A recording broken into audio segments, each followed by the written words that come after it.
Cardinals defense is coming off a commanding performance over the Saints. How can they do that again this week against the 5-1 Minnesota Vikings with top receiver Justin Jefferson? With Drew Stanton, I'm Dani Sureck. We're going to talk about that on this episode of Card Stock presented by SeatGeek. Drew, the saying is turnovers come in bunches, and that rang true for the Cardinals in their Thursday night win over the Saints, who forced 3.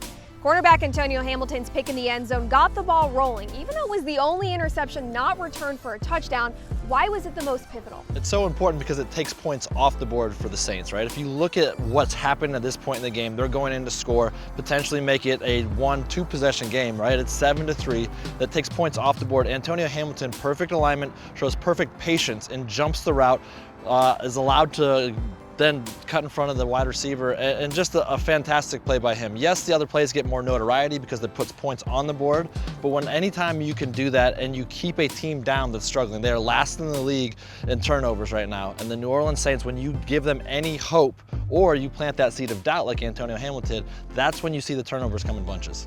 This game, looking at the Minnesota Vikings on Sunday, wide receiver Justin Jefferson, top receiver in their league. He's averaging 109 yards per game. That's who quarterback Kirk Cousins likes to target. How can the Cardinals defense shut Jefferson down? Well, I think you have to pick your poison, right? Because as soon as you try to shut him down, what does that do for the run game? What does that do to Adam Thielen?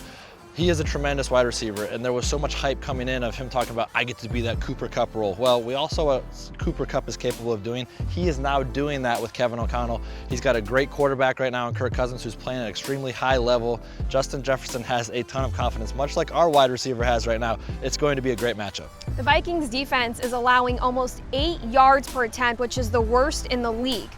Second game back for DeAndre Hopkins and Robbie Anderson. How can those two receivers stretch the field and make big plays? Well, I think the first one, right, is just time for Robbie Anderson. He's been here now, he's acclimated, he knows what's going on. He'll have a full week of game planning.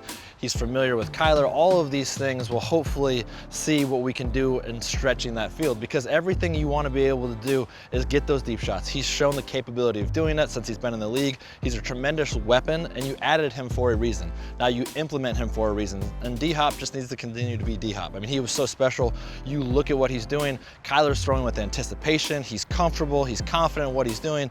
It's unfortunate that we can't see them all on the field at the same time until Hollywood Brown gets back. But right now, even when you try to stop DeAndre Hopkins, he's that good, and he's just going to get his targets and receptions. So we need to maximize those opportunities, and then it just opens up the field for everybody else. Cardinals and Vikings kicking off from Minnesota Sunday at 10 a.m.